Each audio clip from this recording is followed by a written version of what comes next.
Our coverage of Oklahoma earthquakes. 14 people are still in a Red Cross shelter tonight after earthquake damage forced them out of their homes in Cushing.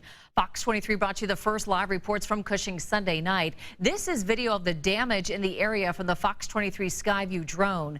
Fox 23's Kaylee Doherty is live with the challenges people are facing before they can go home. Kaylee.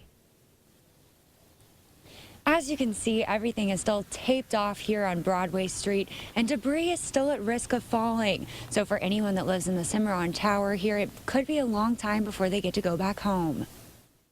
It's a hardship in the midst of while they're trying to figure out a plan. It's now been a few days since a 5.0 magnitude earthquake struck the Cushing area. 14 people are still staying at the Red Cross shelter at the Cushing Youth Center.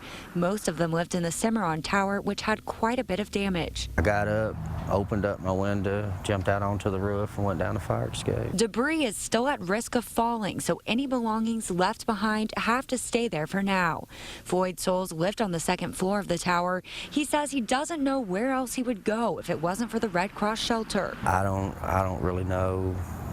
I really don't. I spoke to a board member of Cimarron Tower who says they're working closely with structural engineers to get the building safe again, but it could be a long time before anyone gets to move back in.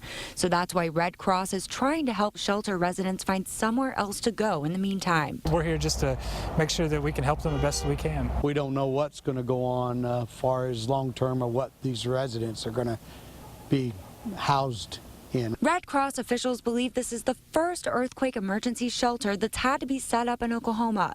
Many are concerned whether it will be the last. I hope it doesn't. I really hope it doesn't happen again. Red Cross officials are hoping that everybody at the shelter will find a more permanent solution by the end of the week. Live in Cushing, covering news that matters, I'm Kaylee Doherty, Fox 23 News.